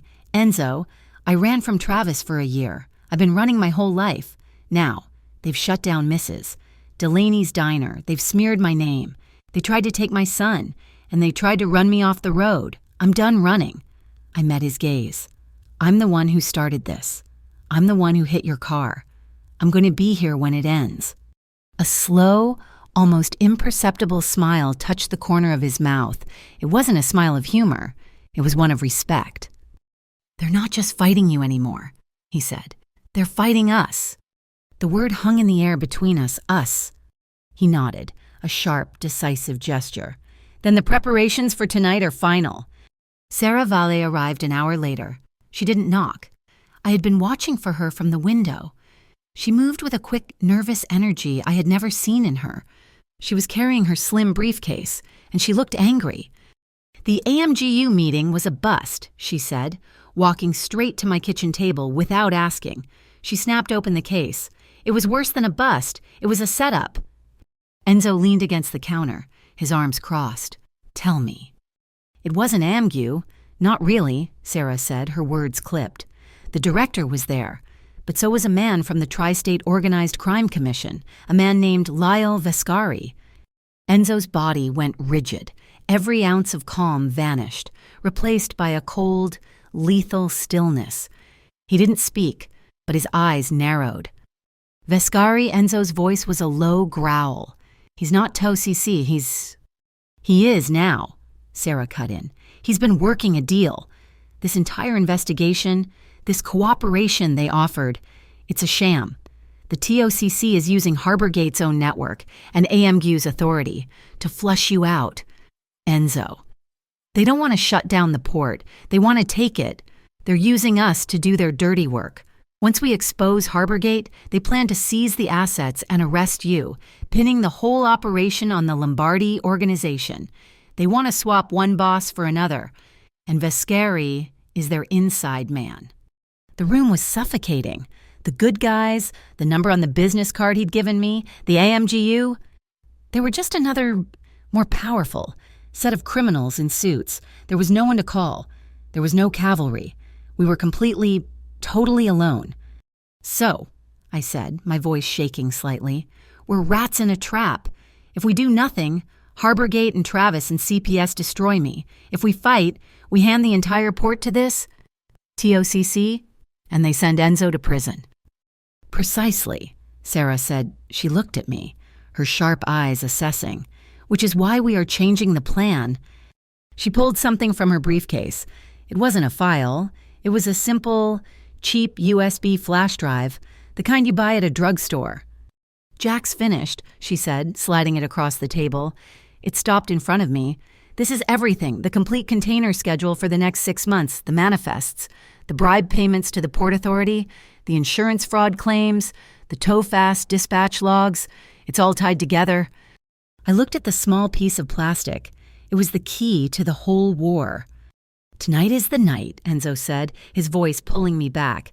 "They're moving the largest shipment of the quarter. Electronics, untaxed, worth over $5 million. It's the one they can't afford to lose." "The plan is no longer to just catch them," Sarah said. "The plan is to expose everyone. Harborgate and the TOCC. We're going to burn the whole rotten structure to the ground." "How?" I asked, my hand closing over the warm plastic of the drive. "You," Sarah said. My stomach dropped. "Me, I'm a waitress." "You're the only one they don't see," Sarah said. "You're the civilian, the victim, the collateral damage. You're the one person who can get this out." The weight of the world was on that little drive. Sarah left. The sun was beginning to set, painting my small apartment in shades of orange and blood red. The air was heavy, the silence before the storm. Enzo was standing at my newly barred window, looking out at the city, his back to me. He turned. In his hand, he held a single white envelope, sealed. My name was written on it, not Miss Quinn, Harper. "I have to go," he said. "I have to be in place at the dock before they are." He held the letter out to me. "What is this?" I whispered, my fingers brushing his as I took it. "It's the path I promised you," he said, his voice rough. "If I don't come back tonight, if I send word, or if you don't hear from me by dawn, you open this. It has everything. Account numbers, a name, a new identity for you and Noah, a location, enough to be gone, forever, where no one will ever find you." I stared at the envelope. It was his last will and testament, written for me. This wasn't a game. He was fully prepared to not survive the night. "Enzo." "Don't," he said, cutting me off. "Don't say anything. Just take it." I clutched the letter. He put on his suit jacket, straightening his cuffs, the armor going back on. He was the boss again. He walked to the door, his hand on the new steel. "Lock this behind me," he said. "Do not open it for anyone until I come back." He left. I slid the 6 bolts into place, the sound final and terrible. I was alone, with my son, a flash drive, and a letter for a life I didn't want. Sarah said I was the one who could get it out, but to who the AMG was corrupt. The cops were on the take. I thought about the videos, the hashtags, the public fury. I thought about the power of 1,000 strangers, all seeing the same truth at the same time. I picked up my phone. I went to the browser and typed in a name I'd seen on a local news blog, an independent reporter, the one who had first broken the story about the Tau scam. Her name was Nina Cole. She ran a podcast, Port Albion After Dark. I found her number. I dialed.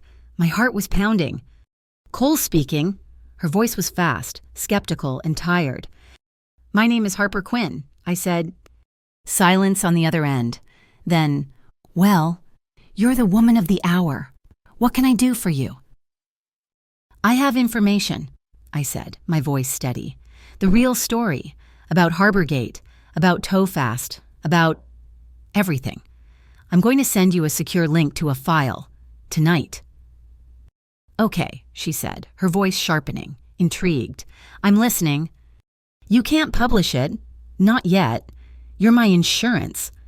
At some point tonight, I'm going to send you a second message. It will just be one word now.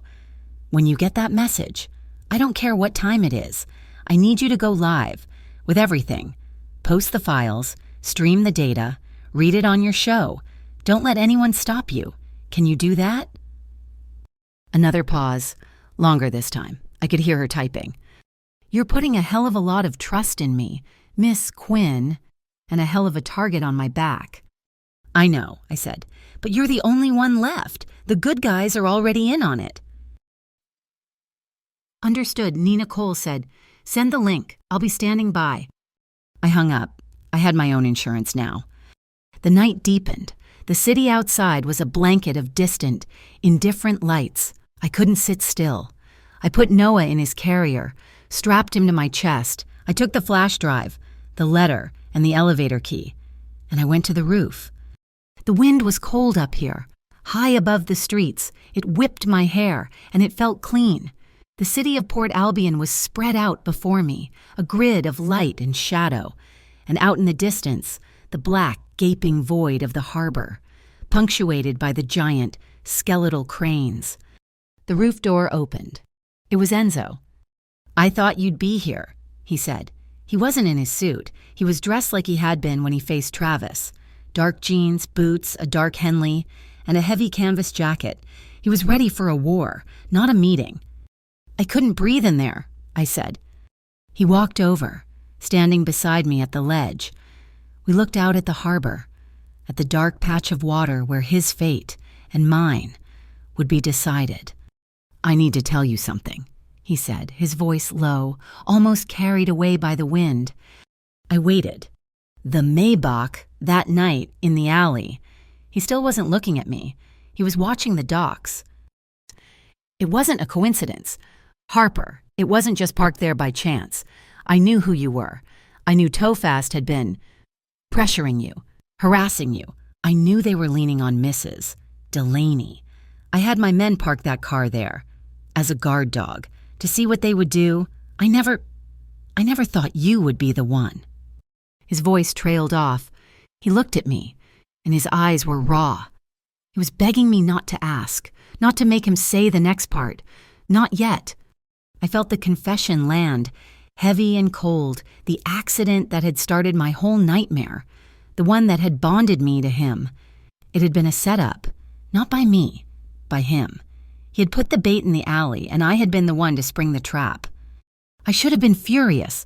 I should have felt used, betrayed. But I just felt tired. And strangely, I understood. I looked at his face, at the scar I knew was hidden under his shirt, at the man who memorized my son's vaccination schedule.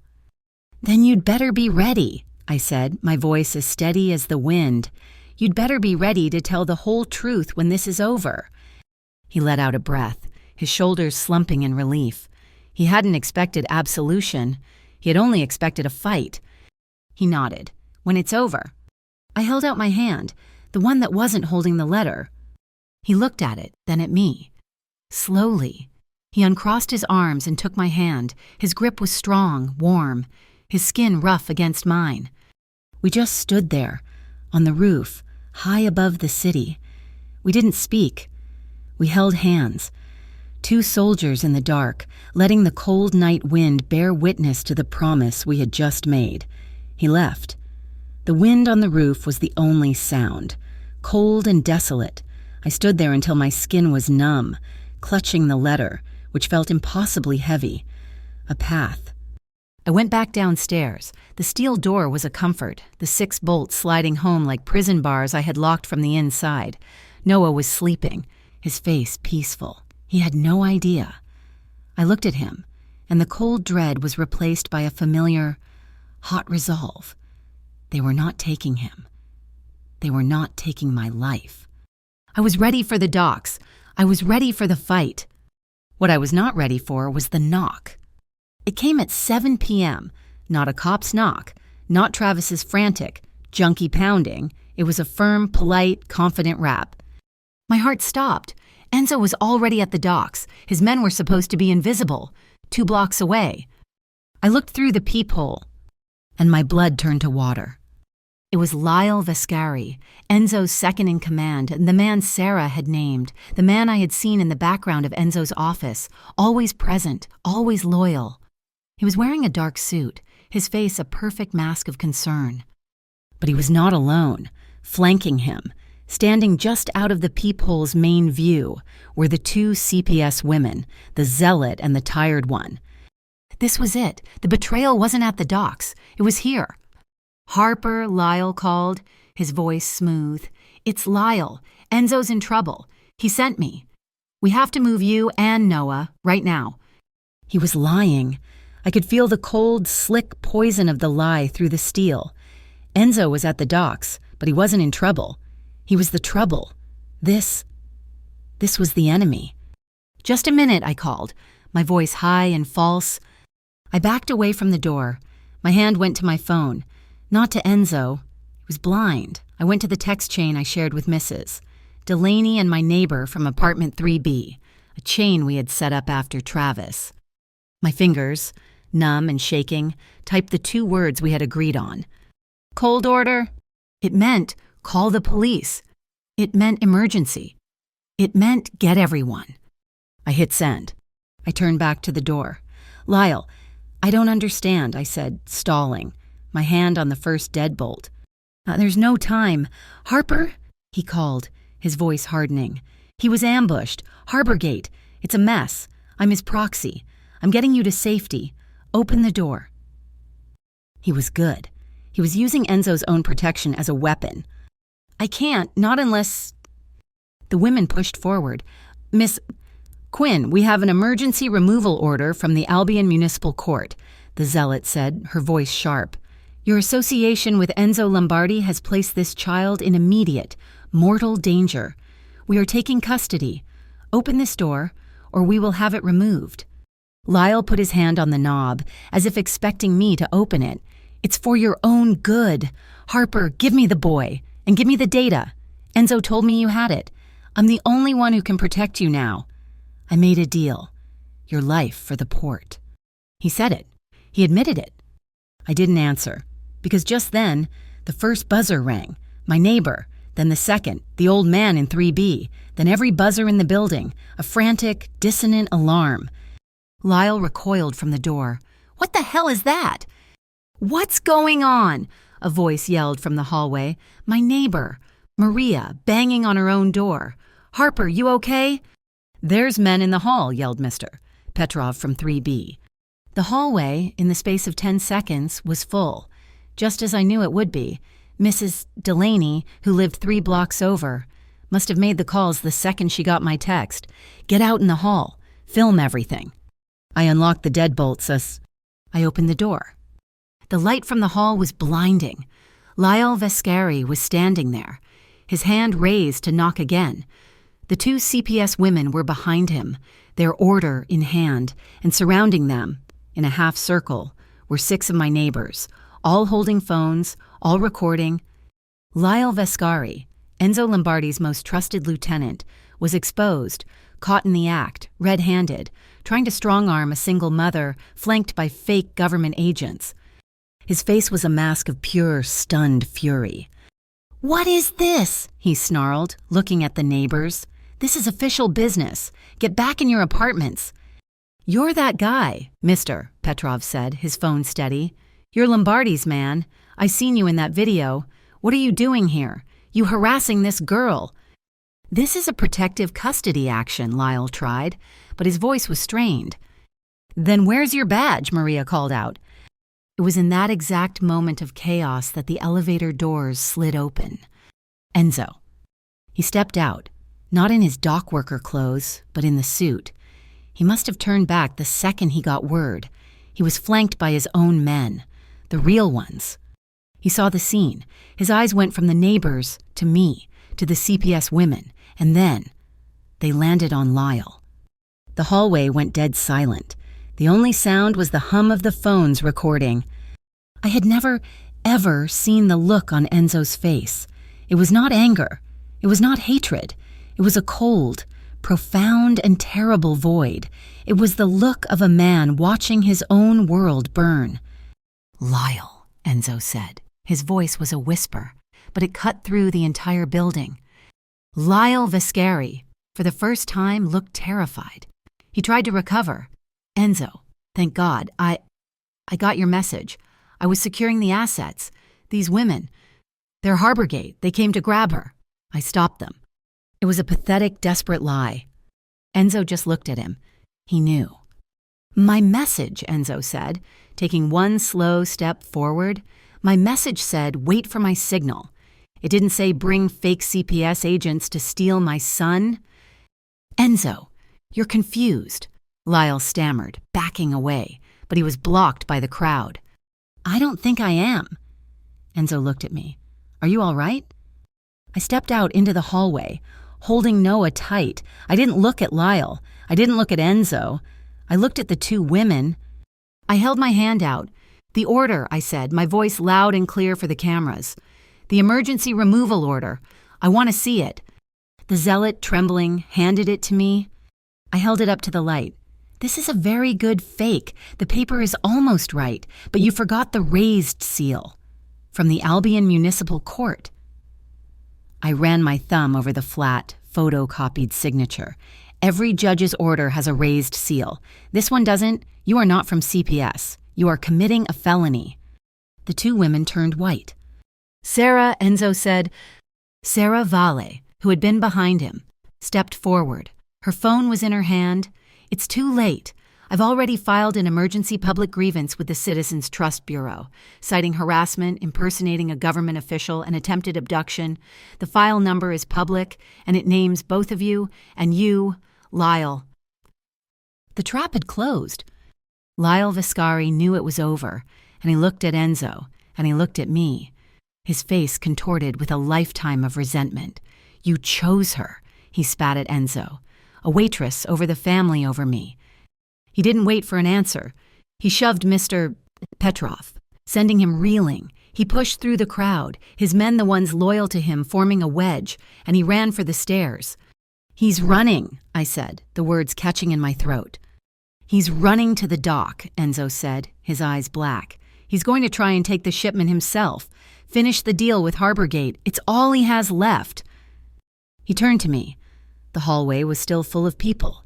Whispering, phones still filming. The moment was suspended. Mrs. Delaney pushed through the crowd. Her face was grim, but her eyes were steady. Give him to me, Harper, she said, holding out her arms. My hands were shaking. I looked at Noah, his face buried in my neck, and then at Mrs. Delaney, the woman whose diner had been shut down because of me, and who was here, standing in a hallway, risking everything. I kissed Noah's head, the smell of him, baby powder and milk. I unclasped the thin silver locket from my own neck, my mother's. I fastened it around his tiny, warm one.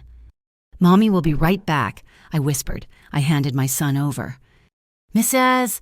Delaney held him tight. You go, child, she said, her voice fierce. You go finish this. We've got him. I turned to Enzo. The fear was gone. There was nothing left but a cold, clean line. He didn't say a word. He just shrugged off his heavy canvas jacket, the one he'd been wearing for the docks. He held it out to me. It's cold on the water, he said. I slid my arms into it. It was huge, smelling of him, of leather and the cold night air. I zipped it up. I was ready.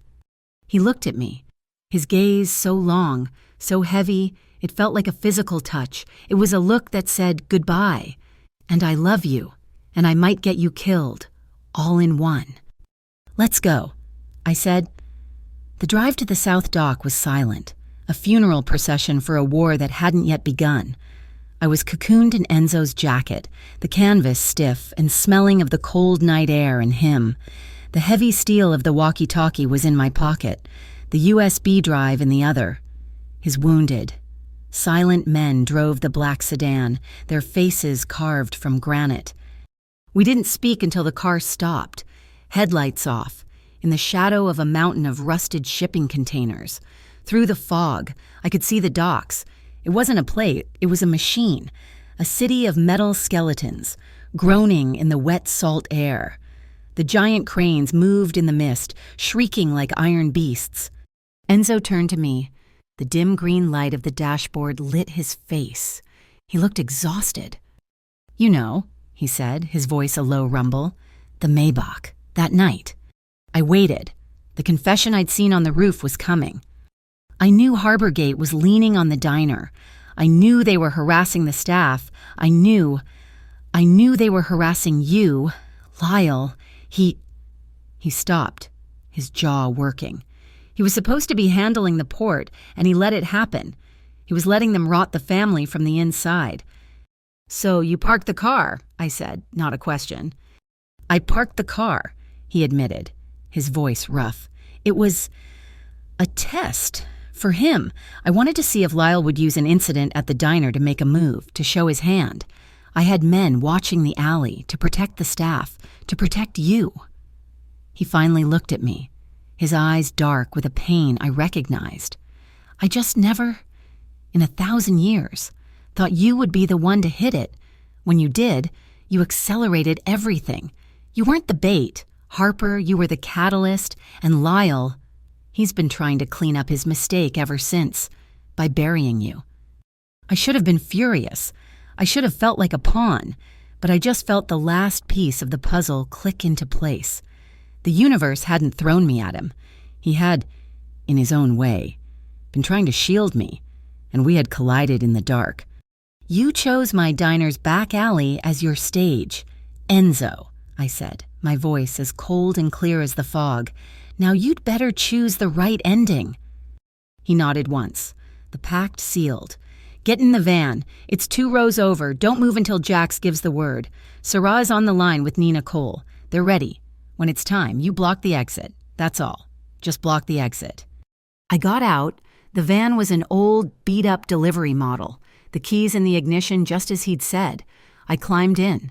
The metal cold, I turned the key, and the engine rumbled to life. I waited for an hour. The fog thickened. The world was reduced to the groaning of metal and the occasional shout of a dock worker. Then, the walkie-talkie crackled. "Harper, they're moving!" It was Jax's voice, buzzing with static. I saw them. A convoy. 2 tow-fast trucks, their yellow lights cutting the fog, escorting a single, unmarked semi. It was pulling the container, the empty one. They rumbled past me, and I saw Lyle Viscari, and he was in the lead tow-fast truck, in the passenger seat, directing his new army.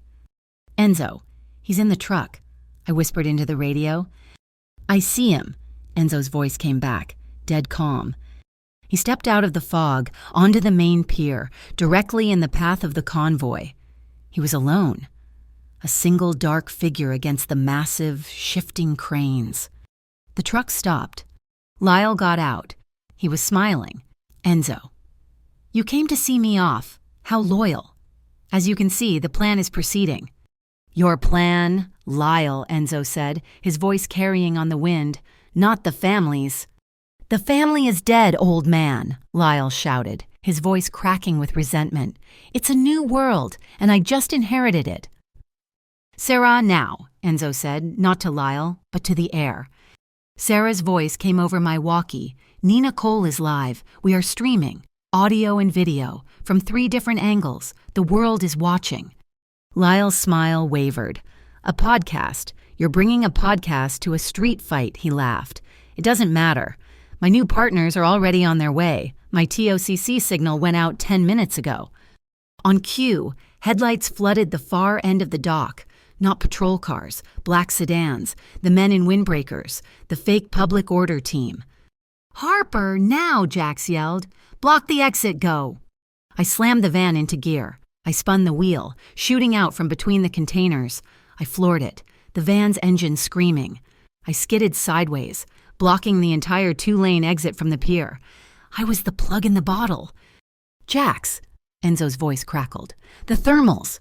"I see it," Jax replied. "They're using thermal imaging to find you in the fog. Harper, the signal box on your left." I saw it, a large metal panel on the side of a piling. The main signal controls for the pier. I threw open the van door. What do I do? Make a light show. I ran to it, smashed the glass, and started hitting every switch. Red, green, amber, white, mnah. The pier exploded in a chaotic, blinding strobe of flashing lights, turning the fog into a disorienting, unreadable wall of color. Jax's voice was triumphant. "Their thermal is washed out. They're blind, Sarah. Push the data." Pushing." Sarah's voice was tight. "Nina has it. The GPS data from the tow trucks is now public. It proves they are on an unsanctioned, unmanifested route. They are officially rogue." That's when the fight started. It wasn't gunfire. It was a brawl. Enzo's men, his loyalists, emerged from the shadows. Lyle's men, the Harbor Gate thugs, and the fake TOCC agents met them. It was brutal and silent, just the sound of fists on flesh, the thud of bodies hitting metal. I saw a dock worker, a civilian in a hard hat, caught between 2 of Lyle's men. They were backing him toward the edge.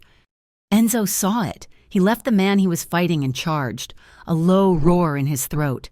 He shoved the dock worker clear, saving him. One of Lyle's men, the one who had been with him in my apartment, spun around. He had a knife. He lunged. I screamed. Enzo turned, but not fast enough. The knife ripped across his side, a long, deep gash. He grunted, a sharp intake of breath, and stumbled back. He stayed on his feet, but a dark stain was already spreading across his black Henley. He was wounded. Rage, cold and pure, went through me. I wasn't a waitress. I wasn't a victim. The lead tow truck, Lyle's truck, was trying to ram my van out of the way. The empty container was right behind it. I saw it, a massive mooring cable, thick as my arm, coiled on the dock. I jumped from the van. I ran to the cable. It was impossibly heavy. I grabbed the steel hook. I ran, dragging it toward the tow truck. The driver saw me, but he was too slow. I hooked the cable onto the truck's rear drive axle. I ran back, screaming at Enzo's men. Pull it, anchor it. 3 of them saw what I was doing. They grabbed the cable, looping it around a concrete bollard. The tow truck driver stomped the gas. The truck lurched forward. The cable went taut, a steel bar vibrating with tension. The sound was the most god-awful shriek I had ever heard, the sound of metal tearing apart. The tow truck's rear axle snapped, breaking free from the frame. The truck collapsed on itself, its back broken, wheels spinning uselessly. The semi behind it, unable to stop, slammed into the tow truck. The force of the impact snapped the lock on the container. The massive steel doors burst open. It wasn't empty. Thousands of boxes, stolen electronics, laptops, phones, and crate after crate of white bottles, illegal, off-market pharmaceuticals, it all poured out onto the wet dock, a $5 million river of stolen goods, all of it lit by the flashing, chaotic signal lights, all of it on Sarah's live stream. Sarah's voice was in my ear, shaking with victory. Nina is live. She's reading the manifests. The container's contents match the file she's asking. Who is Harborgate? And why is a TOW-CC-sanctioned team stealing $5 million in electronics? It's everywhere. Harper, the real AMGU, is being forced to mobilize. They're on their way. The fighting stopped. A dead, cold silence fell over the dock, broken only by the sound of the rain and the flashing lights. We had won. No, Lyle Viscari snarled. He was backed against a container, his face a mask of sweat and hatred. His fake TOCC team was in custody. His trucks were broken. He was alone. He held up his hand. In it was a lighter. He was standing next to a stack of red barrels marked flammable, the fuel depot. It's not over, he screamed. He still had his knife. Give me Harper, Enzo. She's my way out. Give her to me, and I'll walk away. If you don't, I'll burn the whole dock. You'll lose everything. Enzo was clutching his side. He was bleeding. He looked at the fuel depot, his empire. He looked at Lyle. Then he looked at me. He dropped the metal pipe he'd been holding. It clanged on the pavement. He held up his hands, his real hands, open and empty. He was choosing. The port is yours, Lyle, Enzo said, his voice ragged. Let her go. He was giving it all away, for me. He was choosing me over the port. He was surrendering. No, I wouldn't let him. I looked at Enzo, at this man who had sacrificed his whole world, and I looked at Lyle, the rat in the trap. I wasn't the bait, I was the catalyst. I ran, not to Enzo. I ran past him, to the central control tower. I saw the box, the big red box, the all-port emergency alarm. I grabbed a loose piece of rebar from the ground. I smashed the glass. I slammed my fist onto the button. A sound ripped the night apart, a deafening, deep whoop, whoop that shook the very concrete. Every light on every crane in the entire port, for miles, snapped on, bathing the dock in apocalyptic, brilliant white light. I turned to Lyle. I was standing in the floodlights, pointing at him, my voice roaring over the alarm. Go ahead, I screamed, my voice raw. Burn it if it burns. Every public camera, every news helicopter, and every satellite in orbit will be watching. We'll all see your face when you light the match. Try it. Checkmate. The alarm was a physical blow, a sound so loud it vibrated in my teeth. The world, which had been shadows and fog, snapped into harsh, brilliant white light from 100 floodlights. Lyle Viscari froze, his hand clutching the lighter, trapped like an animal in the sudden, apocalyptic daylight. He was a rat in a spotlight, and every camera was watching. And then, the sirens. Not the chaotic squeal of the fake patrol cars, but the deep, coordinated wail of the real AMGU. They swept onto the pier, armored, professional. moving with a precision that made Lyle's crew look like the thugs they were. They didn't ask questions. They didn't negotiate. The officer in charge, the real Director Thorne, walked right past Enzo, right past me, and straight to Lyle. "Lyle Vescari," he snapped, his voice amplified by the noise. "We are arresting you on the evidence of an active, hostile takeover of municipal infrastructure, conspiracy to commit fraud, and endangerment of public property." He didn't need to finish. He just gestured to the live stream Nina Cole was broadcasting, which his men were already watching on a tablet. Harborgate was done, the fake TOCC, as Sierra later explained, unraveled in less than an hour. It was a slush fund for a few dirty politicians, using Lyle to try and grab a piece of the port. Sarah, smart as ever, didn't hand her data to the AMGU. She forwarded the entire encrypted drive to the Interdistrict Supply Chain Integrity Commission, a federal body so boring and bureaucratic that it was the one organization in the state nobody had bothered to corrupt. The noise, the shouting, the click of handcuffs, it all faded. It was just static. The only thing I could see, the only thing that was real, was Enzo. He was still standing. He hadn't moved. The blood was a dark, glistening stain, spreading across his side. He was pale, leaning against a container, but his eyes were on me. I ran. My boots slipped on the wet pavement, now littered with stolen electronics. I didn't care about Lyle. I didn't care about the cops. I reached him. "You're bleeding." My voice was stupid, stating the obvious. "It's a scratch," he lied, his voice a ragged breath. My hands were filthy, covered in grease from the cable and salt from the air. I didn't care. I reached up, my palms rough, and cupped his face. His skin was cold, damp. He winced, his breath hissing as I touched him. He was a mafia boss, a criminal, a liar. He was the man who had set the trap that started my nightmare. And he was the man who had just offered to burn his entire empire to the ground for me. "I choose you," I whispered. The words were raw, torn from my throat. "Do you hear me? I choose this. I choose you." He didn't collapse until the medics got to him. They set up a field triage in a dry, brightly lit shipping office. The chaos was outside, just the sound of sirens and rain. Inside, it was warm. A medic, efficient and tired, cut the Henley away. The gash was long, deep, and angry. "I can do it," I said, my voice surprising me with its calm. The medic looked at me, then at Enzo, saw the look passing between us, and just nodded. He handed me a sterile cloth and a bottle of antiseptic. Enzo was sitting on the edge of a cot, his back rigid with pain. I knelt in front of him. I started to clean the wound, my touch as gentle as I could make it. His breath hitched, a sharp, pained sound. "It's okay," I whispered, my voice soft. "I've got you. Just breathe." He watched me, his gaze so intense it burned. The work was finished. The wound was clean, stark. My hands were shaking. He reached up, his hand, the one that wasn't covered in his own blood, and touched my cheek. His fingers were rough. "Harper," he breathed. My body moved on its own. I leaned forward slowly. This wasn't the desperate, claiming kiss from my kitchen. This was a confirmation.